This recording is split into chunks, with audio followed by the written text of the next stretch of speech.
ನಮಸ್ಕಾರ ಸಿಂಹರಾಶಿಯವರೇ. ಜನರು ಹೀಗೆ ಹೇಳುವುದನ್ನು ನೀವು ಬಹಳ ಬಾರಿ ಕೇಳಿರಬಹುದು. ಇವರು ತುಂಬಾ ಅಹಂಕಾರಿ, ತಮ್ಮನ್ನು ತಾವೇ ರಾಜ ಎಂದು ತಿಳಿದುಕೊಳ್ಳುತ್ತಾರೆ. ಹೊಗಳಿಕೆ ಇಲ್ಲದೆ ಇವರಿಗೆ ಬದುಕಲು ಸಾಧ್ಯವೇ ಇಲ್ಲ. ಅರೆ, ಇಷ್ಟೊಂದು ಆಡಂಬರ ಯಾವುದಕ್ಕಾಗಿ? ಹೊರಗಡೆ ತೋರಿಸಿಕೊಳ್ಳುವಷ್ಟು ಒಳಗಡೆ ಏನೂ ಇಲ್ಲವಲ್ಲ. ಮತ್ತು ಇದೇ ಜನರು ಹೀಗೂ ಹೇಳುವುದನ್ನು ಕೇಳಬಹುದು. ಗೆಳೆಯ, ಈ ವ್ಯಕ್ತಿ ಎಲ್ಲಿ ನಿಲ್ಲುತ್ತಾನೋ ಅಲ್ಲಿ ಕಡೆಯೇ ಬದಲಾಗಿ ಬಿಡುತ್ತದೆ. ಇವರಿಗಿಂತ ಆತ್ಮವಿಶ್ವಾಸ ಇರುವವರು ಬೇರೆ ಯಾರೂ ಇಲ್ಲ. ಇವರ ಜೊತೆಗಿದ್ದರೇನೆ ಒಂದು ಧೈರ್ಯ ಸಿಗುತ್ತದೆ. ಒಬ್ಬನೇ ಮನುಷ್ಯನನ್ನು ಪ್ರಪಂಚವು ಎರಡು ವಿಭಿನ್ನ ರೀತಿಯಲ್ಲಿ ನೋಡುತ್ತಿದೆ.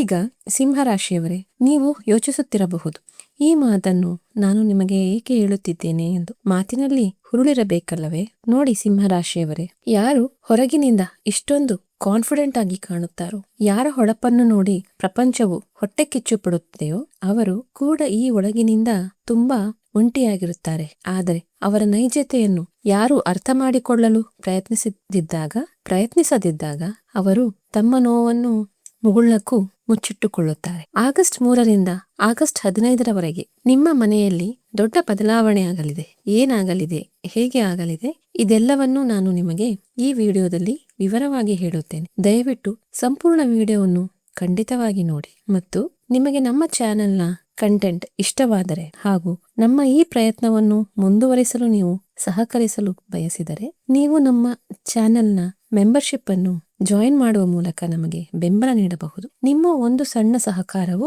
ನಮಗೆ ಇನ್ನೂ ಉತ್ತಮ ಮತ್ತು ಗುಣಮಟ್ಟದ ವಿಡಿಯೋಗಳನ್ನು ಮಾಡಲು ಪ್ರೇರಣೆ ನೀಡುತ್ತವೆ. ಆಗಸ್ಟ್ನ ಈ ತಿಂಗಳು ಮುಖ್ಯವಾಗಿ 2 ವಿಭಿನ್ನ ಭಾಗಗಳಾಗಿ ವಿಂಗಡಣೆಯಾಗಿದೆ. ಆಗಸ್ಟ್ 1ರಿಂದ ಆಗಸ್ಟ್ 15ರವರೆಗಿನ ಸಮಯವು ನಿಮ್ಮ ತಾಳ್ಮೆಯ ಪರೀಕ್ಷೆ ಮಾಡಲಿದೆ. ಈ ಸಮಯದಲ್ಲಿ ನೀವು ದೊಡ್ಡ ನಿರ್ಧಾರಗಳನ್ನು ತೆಗೆದುಕೊಳ್ಳುವುದನ್ನು ತಪ್ಪಿಸಬೇಕು ಮತ್ತು ಅತ್ಯಂತ ಹೆಚ್ಚು ತಾಳ್ಮೆ ಹೊಂದಿರಬೇಕು. ಪರಿಸ್ಥಿತಿಗಳು ಸ್ವಲ್ಪ ನಿಧಾನಗತಿಯಲ್ಲಿರುವಂತೆ ಅನ್ನಿಸಬಹುದು, ಆದರೆ ಆಗಸ್ಟ್ 17ರಿಂದ ಸಮಯವು ಸಂಪೂರ್ಣವಾಗಿ ಬದಲಾಗುತ್ತದೆ. ಆಗಸ್ಟ್ 17ರಂದು ಸೂರ್ಯನು ತನ್ನದೇ ಆದ ಸಿಂಹ ರಾಶಿಯಲ್ಲಿ ನಿಮ್ಮ ಲಗ್ನದಲ್ಲಿ ಪ್ರವೇಶಿಸುತ್ತಾನೆ. ಇದನ್ನು ಸಿಂಹ ಸಂಕ್ರಾಂತಿ ಎಂದು ಕರೆಯಲಾಗುತ್ತದೆ. ಸೂರ್ಯನು ಲಗ್ನಕ್ಕೆ ಬರುತ್ತಿದ್ದಂತೆ ನಿಮ್ಮ ಆತ್ಮವಿಶ್ವಾಸವು ಅಪಾರವಾಗಿ ಹೆಚ್ಚಾಗುತ್ತದೆ. ಲಗ್ನದಲ್ಲಿರುವ ಕೇತುವು ಈ ನಿಮ್ಮ ಕೀರ್ತಿ ಮತ್ತು ಗೌರವವನ್ನು ಹೆಚ್ಚಿಸುವ ಕೆಲಸವನ್ನು ಮಾಡುತ್ತಾನೆ. ಆಗಸ್ಟ್ 17ರ ನಂತರ ನಿಮ್ಮ ವರ್ಚಸ್ಸು ಮತ್ತು ನಿಮ್ಮ ಪ್ರಭಾವದ ಕ್ಷೇತ್ರವು ಸಂಪೂರ್ಣವಾಗಿ ಬದಲಾಗುತ್ತದೆ ಹಾಗೂ ಜನರು ನಿಮ್ಮ ಮಾತುಗಳಿಗೆ ಪ್ರಾಮುಖ್ಯತೆ ನೀಡಲು ಪ್ರಾರಂಭಿಸುತ್ತಾರೆ. ನಿಮ್ಮ ವೃತ್ತಿ ಮತ್ತು ಪ್ರೊಫೆಷನ್ ಬಗ್ಗೆ ಮಾತನಾಡುವುದಾದರೆ, ನಿಮ್ಮ 10ನೇ ಭಾವದ ರಾಶಿ ವೃಷಭವಾಗಿದೆ. ಇದರ ಅಧಿಪತಿ ಶುಕ್ರ. ಆಗಸ್ಟ್ 1ರಂದು ಶುಕ್ರನು ಕನ್ಯಾ ರಾಶಿಯಲ್ಲಿ, ಅಂದರೆ ನಿಮ್ಮ 2ನೇ ಭಾವಕ್ಕೆ ಹೋಗಿ ನೀಚನಾಗುತ್ತಿದ್ದಾನೆ. ಆಧುನಿಕ ಜ್ಯೋತಿಷ್ಯದಲ್ಲಿ ಶುಕ್ರನು ನೀಚನಾಗುವುದರ ಅರ್ಥ ವಿನಾಶವಲ್ಲ, ಬದಲಿಗೆ ಹೊಂದಾಣಿಕೆ, ಅಳವಡಿಕೆ ಮತ್ತು ರಾಜತಾಂತ್ರಿಕ ನಮ್ಯತೆ ಎಂದರ್ಥ. ಶುಕ್ರನು ಧನಭಾವದಲ್ಲಿದ್ದಾನೆ, ಹಾಗಾಗಿ ಹಣ ಖಂಡಿತ ಬರುತ್ತದೆ. ಆದರೆ ಇದಕ್ಕಾಗಿ ನೀವು ಪ್ರಾಯೋಗಿಕತೆ ಮತ್ತು ಡಿಪ್ಲೊಮಸಿಯಿಂದ ಕೆಲಸ ಮಾಡಬೇಕಾಗುತ್ತದೆ. ನೀವು ಗ್ಲಾಮರ್ ಇಂಡಸ್ಟ್ರಿ, ಕಲೆ, ಸೌಂದರ್ಯ ಅಥವಾ ಫಿಲ್ಮ್ ಲೈನ್ಗೆ ಸಂಬಂಧಪಟ್ಟವರಾಗಿದ್ದರೆ ಆರಂಭಿಕ 15 ದಿನಗಳು ಸ್ವಲ್ಪ ಸಂಘರ್ಷಮಯವಾಗಿರಬಹುದು. ಮತ್ತೊಂದೆಡೆ ಆಗಸ್ಟ್ 2ರಂದು ಮಂಗಳನು ನಿಮ್ಮ 11ನೇ ಭಾವ, ಅಂದರೆ ಲಾಭ ಭಾವದಲ್ಲಿ ಮಿಥುನ ರಾಶಿಯಲ್ಲಿ ಪ್ರವೇಶಿಸುತ್ತಿದ್ದಾನೆ. ಮಂಗಳನು ನಿಮ್ಮ 4ನೇ ಮತ್ತು 9ನೇ ಭಾವದ ಅಧಿಪತಿಯಾಗಿದ್ದಾನೆ. ಭಾಗ್ಯಾಧಿಪತಿಯು ಲಾಭ ಭಾವದಲ್ಲಿ ಕುಳಿತಿರುವುದು ಅತ್ಯಂತ ಶಕ್ತಿಶಾಲಿ ಭಾಗ್ಯಲಾಭ ಯೋಗ ಅಥವಾ ಕೇಂದ್ರ ತ್ರಿಕೋಣ ರಾಜಯೋಗವನ್ನು ಸೃಷ್ಟಿಸುತ್ತದೆ. ಅಗ್ನಿತತ್ವಕ್ಕೆ ಸಂಬಂಧಿಸಿದ ಕೆಲಸಗಳು, ವಿದ್ಯುತ್, ರಕ್ಷಣೆ, ಪೊಲೀಸ್ ಅಥವಾ ಎಲೆಕ್ಟ್ರಾನಿಕ್ ವಸ್ತುಗಳ ವ್ಯಾಪಾರದಲ್ಲಿರುವವರಿಗೆ ಈ ಸಮಯವು ಅತ್ಯಂತ ಅನುಕೂಲಕರವಾಗಿದೆ. ಪ್ರಮೋಷನ್ ಮತ್ತು ಹೊಸ ಜವಾಬ್ದಾರಿಗಳು ಸಿಗುವ ಬಲವಾದ ಸಾಧ್ಯತೆ ಇದೆ. ಆದಾಗ್ಯೂ ಮಂಗಳನು ಉಗ್ರ ಗ್ರಹವಾಗಿರುವುದರಿಂದ ಕೆಲಸದ ಸ್ಥಳದಲ್ಲಿ ನಿಮ್ಮ ಆಲೋಚನೆಗಳು ಇತರರ ಮೇಲೆ ಹೇರುವುದನ್ನು ತಪ್ಪಿಸಿ ಸಂಭಾಷಣೆಯಲ್ಲಿ ಸಹಿಷ್ಣುತೆಯನ್ನು ಕಾಯ್ದುಕೊಳ್ಳಿ ಮತ್ತು ಹಿರಿಯ ಆಡಳಿತ ಮಂಡಳಿಯೊಂದಿಗಿನ ವಿವಾದಗಳಿಂದ ದೂರವಿರಿ. ಆಗಸ್ಟ್ 17, 18 ಮತ್ತು 19 ನಿಮಗೆ ಅತ್ಯಂತ ವಿಶೇಷವಾಗಿದೆ. ಈ ದಿನಗಳಲ್ಲಿ ಉನ್ನತ ಅಧಿಕಾರಿಗಳು ಅಥವಾ ಟಾಪ್ ಮ್ಯಾನೇಜ್ಮೆಂಟ್ ನೊಂದಿಗೆ ನಡೆಯುವ ಮೀಟಿಂಗ್ಗಳು ನಿಮ್ಮ ವೃತ್ತಿ ಜೀವನಕ್ಕೆ ಹೊಸ ಎತ್ತರವನ್ನು ನೀಡಬಹುದು. ನಿರುದ್ಯೋಗಿಗಳಿಗೆ ಆಗಸ್ಟ್ 17ರ ನಂತರ ಹೊಸ ಉದ್ಯೋಗ ಅವಕಾಶಗಳು ಸೃಷ್ಟಿಯಾಗಲಿವೆ ಮತ್ತು ಉದ್ಯೋಗಸ್ಥರ ಅಧಿಕಾರದಲ್ಲಿ ಸ್ಪಷ್ಟವಾದ ಏರಿಕೆ ಕಂಡುಬರಲಿದೆ. ಆರ್ಥಿಕ ವಿಷಯಗಳು ಮತ್ತು ಹಣದ ಹರಿವಿನ ದೃಷ್ಟಿಕೋನದಿಂದ ಈ ತಿಂಗಳು ಮಿಶ್ರ ಫಲಿತಾಂಶಗಳನ್ನು ನೀಡುತ್ತದೆ. 2ನೇ ಭಾವದಲ್ಲಿ ಶುಕ್ರನು ನೀಚನಾಗಿದ್ದಾನೆ ಮತ್ತು ಧನಭಾವದ ಅಧಿಪತಿಯಾದ ಬುಧನು ಆಗಸ್ಟ್ 5ರಂದು ನಿಮ್ಮ 12ನೇ ಭಾವಕ್ಕೆ ಹೋಗುತ್ತಾನೆ. ಈ ಗೋಚಾರದಿಂದಾಗಿ ಉಳಿತಾಯ ಮಾಡುವುದು ನಿಮಗೆ ಸವಾಲಾಗಬಹುದು. ಮಂಗಳನ ದೃಷ್ಟಿಯು ಲಾಭಭಾವದಿಂದ ಧನಭಾವದ ಮೇಲಿರುವುದರಿಂದ ಹಣದ ಆಗಮನವಂತೂ ಆಗುತ್ತದೆ. ಆದರೆ ದಿಢೀರನೆ ಮತ್ತು ಪ್ರಚೋದಿತವಲ್ಲದ ಖರ್ಚುಗಳು ಸಹ ಎದುರಾಗುತ್ತವೆ. ವಿಶೇಷವಾಗಿ ಫೈನ್ ಡೈನಿಂಗ್, ಗ್ರೂಮಿಂಗ್ ಮತ್ತು ಮನರಂಜನೆಯ ಮೇಲೆ ನಿಮ್ಮ ನಿಯಂತ್ರಣ ಕಡಿಮೆ ಇರುತ್ತದೆ. ಇಲ್ಲಿ ಒಂದು ಪ್ರಮುಖ ಜ್ಯೋತಿಷ್ಯ ಘಟನೆಯು ಸಂಭವಿಸುತ್ತಿದೆ. ನಿಮ್ಮ 8ನೇ ಭಾವದಲ್ಲಿ ಶನಿಯು ಜುಲೈ 26ರಿಂದ ವಕ್ರಗತಿಯಲ್ಲಿ ಚಲಿಸುತ್ತಿದ್ದಾನೆ ಮತ್ತು ಸಿಂಹರಾಶಿಯ ಮೇಲೆ ಶನಿಯ ದಯ್ಯ ಪ್ರಭಾವವಾಗಿದೆ. ಆದರೆ 8ನೇ ಭಾವದಲ್ಲಿ ಕುಳಿತಿರುವ ಶನಿ ಮತ್ತು 2ನೇ ಭಾವದಲ್ಲಿ ಕುಳಿತಿರುವ ಶುಕ್ರನು ಪರಸ್ಪರ ದೃಷ್ಟಿ ಹರಿಸುತ್ತಿದ್ದಾರೆ. ಇದರಿಂದಾಗಿ ಸಮಸಪ್ತಕ ಯೋಗವು ನಿರ್ಮಾಣವಾಗುತ್ತಿದೆ. ಶನಿ ಮತ್ತು ಶುಕ್ರರು ಪರಮ ಮಿತ್ರರು, ಹಾಗಾಗಿ ದಯ್ಯಾದ ಕಷ್ಟ ಸ್ವಲ್ಪ ಕಡಿಮೆಯಾಗುತ್ತದೆ. ಈ ಸಮಸಪ್ತಕ ಯೋಗವು ಕಾರ್ಪೊರೇಟ್ ಆಡಳಿತ ಮತ್ತು ಆರ್ಥಿಕ ಇತ್ಯರ್ಥಗಳಲ್ಲಿ ಹೊಸ ಮಾರ್ಗಗಳನ್ನು ತೆರೆಯುತ್ತದೆ. ಆದಾಗ್ಯೂ ಆಗಸ್ಟ್ 5ರಿಂದ ಆಗಸ್ಟ್ 22ರವರೆಗೆ ಬುಧನು 12ನೇ ಭಾವದಲ್ಲಿರುವಾಗ ಶೇರ್ ಮಾರ್ಕೆಟ್ ಅಥವಾ ಲಾಟರಿಯಂತಹ ಹೆಚ್ಚಿನ ಅಪಾಯದ ಹೂಡಿಕೆಗಳಿಂದ ಸಂಪೂರ್ಣವಾಗಿ ದೂರವಿರಿ. ಯಾವುದೇ ದೊಡ್ಡ ಹೂಡಿಕೆ ದಾಖಲೆಯ ಮೇಲೆ ಸಹಿ ಹಾಕುವುದನ್ನು ತಪ್ಪಿಸಿ. ಆಗಸ್ಟ್ 2ರ ನಂತರ ಸ್ನೇಹಿತರು ಅಥವಾ ಮಹಿಳಾ ಸಹೋದ್ಯೋಗಿಗಳ ಮೂಲಕ ಧನಲಾಭದ ಅವಕಾಶಗಳು ಒದಗಿ ಬರಬಹುದು. ಆದರೆ ನಿಮ್ಮ ಮಾತಿನ ಮೇಲೆ ನಿಯಂತ್ರಣವಿರಲಿ, ಇಲ್ಲದಿದ್ದರೆ ಆರ್ಥಿಕ ನಷ್ಟವೂ ಉಂಟಾಗಬಹುದು. ಆಸ್ತಿ ಮತ್ತು ರಿಯಲ್ ಎಸ್ಟೇಟ್ ವಿಷಯಗಳಲ್ಲಿ ಮಂಗಳನ ಲಾಭದಾಯಕ ಸ್ಥಾನವು ನಿಮಗೆ ಸಹಾಯಕವಾಗಲಿದೆ. ಭೂಮಿ ಅಥವಾ ವಾಹನಗಳಿಗೆ ಸಂಬಂಧಿಸಿದ ಕೆಲಸಗಳು ವೇಗವಾಗಿ ಮುಂದುವರಿಯುತ್ತವೆ ಮತ್ತು ಆಸ್ತಿ ಖರೀದಿ ಹಾಗೂ ಮಾರಾಟದ ಪ್ರಯತ್ನಗಳು ನಿಮ್ಮ ಪರವಾಗಿರುತ್ತವೆ. ನಿಮ್ಮ ವೈಯಕ್ತಿಕ ಸಂಬಂಧಗಳು ಮತ್ತು ವೈವಾಹಿಕ ಜೀವನದಲ್ಲಿ ಈ ತಿಂಗಳು ಆಳವಾದ ಬದಲಾವಣೆಗಳು ಬರುವ ಸಾಧ್ಯತೆ ಇದೆ. ನಿಮ್ಮ ಪಂಚಮ ಭಾವದ ಅಧಿಪತಿಯಾದ ಗುರುವು 12ನೇ ಭಾವದಲ್ಲಿ ಉಚ್ಚ ಸ್ಥಾನದಲ್ಲಿದ್ದಾನೆ ಮತ್ತು ಆಗಸ್ಟ್ 17ರವರೆಗೆ ಸೂರ್ಯನು ಅವನೊಂದಿಗಿರುತ್ತಾನೆ. ಲಗ್ನಾಧಿಪತಿ ಮತ್ತು ಪಂಚಮಾಧಿಪತಿಯ ಈ ಸಂಯೋಗವು ಜೀವ ಆತ್ಮಯೋಗವನ್ನು ನಿರ್ಮಿಸುತ್ತದೆ. ಈ ಯೋಗವು ಅತ್ಯಂತ ಆಳವಾದ ಆತ್ಮದ ಸಂಪರ್ಕವನ್ನು ಉಂಟುಮಾಡುತ್ತದೆ. ಆದರೆ ಲಗ್ನದಲ್ಲಿ ಸೂರ್ಯ ಮತ್ತು ಕೇತುವಿನ ಉಪಸ್ಥಿತಿ, ಸಪ್ತಮ ಭಾವದಲ್ಲಿ ರಾಹು ಮತ್ತು 8ನೇ ಭಾವದಲ್ಲಿ ವಕ್ರಿ ಶನಿಯ ಸ್ಥಾನವು ಸಂಬಂಧಗಳಲ್ಲಿ ಹಠಾತ್ ಸವಾಲುಗಳನ್ನು ಸೃಷ್ಟಿಸಬಹುದು. ನಿಮ್ಮ ಸಂಗಾತಿಯ ಯಾವುದೋ ಮಾತಿನಿಂದಾಗಿ ನಿಮಗೆ ನಿರ್ಲಿಪ್ತತೆ ಅಥವಾ ಅಸ್ತಿತ್ವದ ಬಿಕ್ಕಟ್ಟು ಅನುಭವವಾಗಬಹುದು. ವಿವಾಹಿತ ಜಾತಕದವರಿಗೆ ಮುಂಬರುವ ಕೆಲವು ತಿಂಗಳುಗಳು ಸವಾಲಿನಿಂದ ಕೂಡಿರಬಹುದು. ಸಪ್ತಮ ಭಾವದಲ್ಲಿ ರಾಹು ಮತ್ತು ಅಷ್ಟಮದಲ್ಲಿ ವಕ್ರಿ ಶನಿಯ ಕಾರಣದಿಂದಾಗಿ ಯಾವುದೇ ಬಲವಾದ ಕಾರಣವಿಲ್ಲದೆ ಜೀವನ ಸಂಗಾತಿಯೊಂದಿಗೆ ಘರ್ಷಣೆ ಮತ್ತು ತಪ್ಪು ಗ್ರಹಿಕೆಗಳು ಉಂಟಾಗಬಹುದು.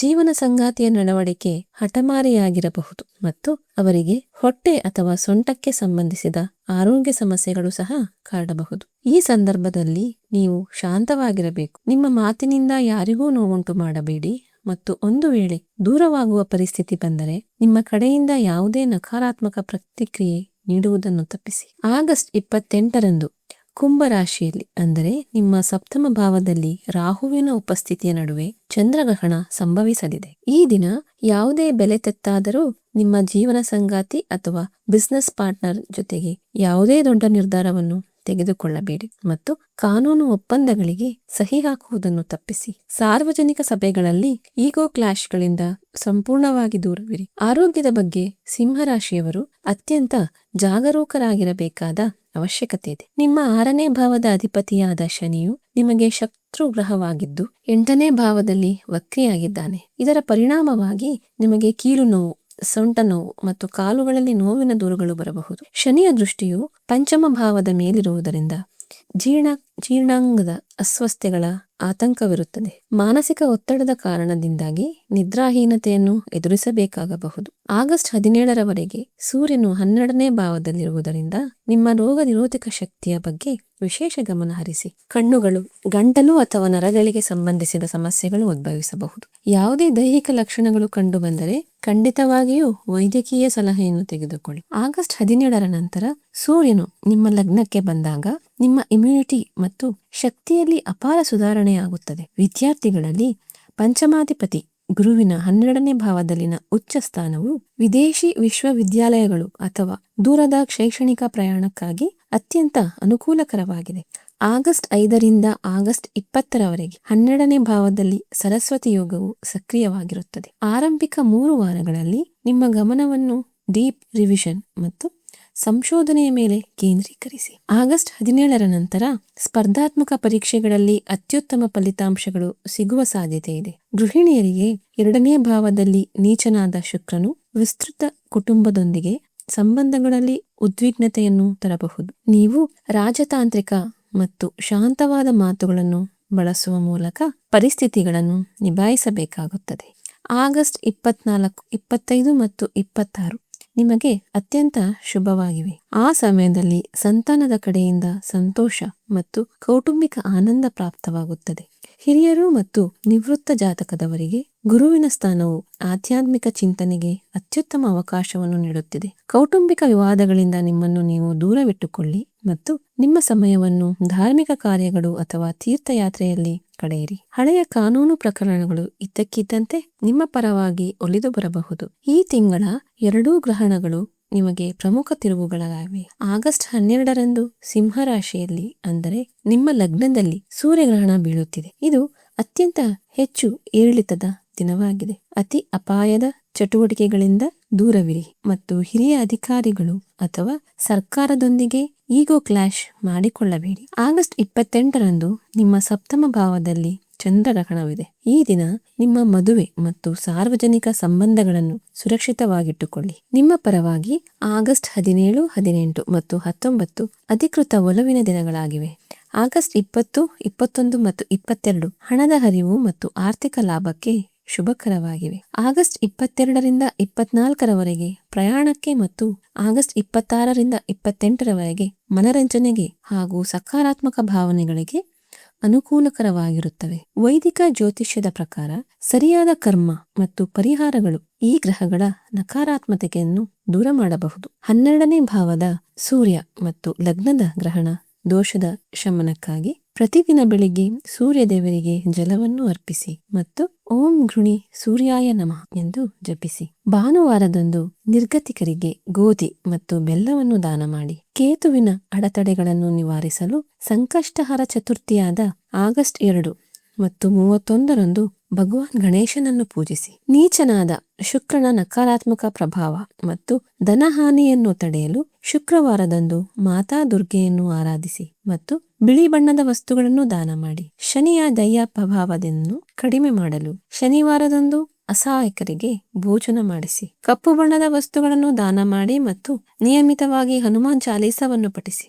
ಚಾತುರ್ಮಾಸದ ಈ ಸಮಯದಲ್ಲಿ ಭಗವಾನ್ ವಿಷ್ಣುವಿನ ಆರಾಧನೆಯು ನಿಮಗೆ ಆಧ್ಯಾತ್ಮಿಕ ಮತ್ತು ಭೌತಿಕ ರಕ್ಷಣೆಯನ್ನು ಒದಗಿಸುತ್ತದೆ. ಮಂಗಳನನ್ನು ಸಮತೋಲನಗೊಳಿಸಲು ಓಂ ಕ್ರಾಂ ಕ್ರೀಂ ಕ್ರೌಂ ಸಹ ಭೌಮಾಯ ನಮಃ ಎಂಬ ಮಂತ್ರದ ಜಪದ ಅತ್ಯಂತ ಲಾಭದಾಯಕವೆಂದು ಸಾಬೀತಾಗುತ್ತದೆ. ಲಗ್ನದಲ್ಲಿ ಸೂರ್ಯ ಮತ್ತು ಕೇತು ಸಾತ್ವಿಕ ಗುಣದ ಯೋಗವನ್ನು ಸಹ ನಿರ್ಮಿಸುತ್ತಾರೆ. ಆದ್ದರಿಂದ ನೀವು ಸತ್ಯ ಮತ್ತು ಧರ್ಮದ ಹಾದಿಯಲ್ಲಿ ನಡೆದರೆ ನೀವು ಯಶಸ್ವಿಯಾಗುವುದನ್ನು ಯಾರಿಂದಲೂ ತಡೆಯಲು ಸಾಧ್ಯವಿಲ್ಲ. ನಿಮ್ಮ ಕೋಪವನ್ನು ಆಧ್ಯಾತ್ಮ ಮತ್ತು ಆಧ್ಯಾತ್ಮಿಕ ಅಗ್ನಿಗೆ ಪರಿವರ್ತಿಸಿ. ಆಗಸ್ಟ್ 2026 ನಿಮಗೆ ಒಂದು ರೂಪಾಂತರ ತಿಂಗಳಾಗಿವೆ. ಜ್ಯೋತಿಷ್ಯವು ನಮ್ಮ ಶಕ್ತಿ ಮತ್ತು ಪ್ರವೃತ್ತಿಗಳನ್ನು ಪ್ರತಿಬಿಂಬಿಸುತ್ತದೆ, ಆದರೆ ನಮ್ಮ ಕರ್ಮವು ಆ ಶಕ್ತಿಗೆ ಸರಿಯಾದ ದಿಕ್ಕನ್ನು ನೀಡಬಲ್ಲದು.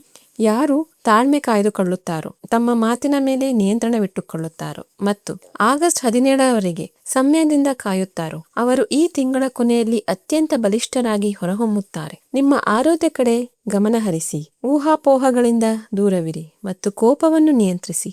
ನೀವು ವೈಯಕ್ತಿಕ ಮಾರ್ಗದರ್ಶನದ ಕನ್ಸಲ್ಟೇಷನ್ಗಳನ್ನು ಪಡೆಯಲು ಬಯಸಿದರೆ ನಮ್ಮನ್ನು ಸಂಪರ್ಕಿಸಬಹುದು. ನಾನು ಆಗಸ್ಟ್ನಲ್ಲಿ ಪ್ರಯಾಣಿಸುತ್ತಿದ್ದೇನೆ ಮತ್ತು ಆಗಸ್ಟ್ 25ರಂದು USA ಬೋಸ್ಟ್ನಲ್ಲಿ ಮುಖಾಮುಖಿ ಕನ್ಸಲ್ಟೇಷನ್ಗಳಿಗಾಗಿ ಲಭ್ಯವಿರುತ್ತೇನೆ. USA ಜಾತಕದವರು ಫೋನ್ ಕನ್ಸಲ್ಟೇಷನ್ಸ್ ಮೂಲಕವೂ ಸಂಪರ್ಕಿಸಬಹುದು. ನಿಮ್ಮ ಶಕ್ತಿಯನ್ನು ಸರಿಯಾದ ದಿಕ್ಕಿನಲ್ಲಿ ಬಳಸಿ. ಆರೋಗ್ಯವಾಗಿರಿ.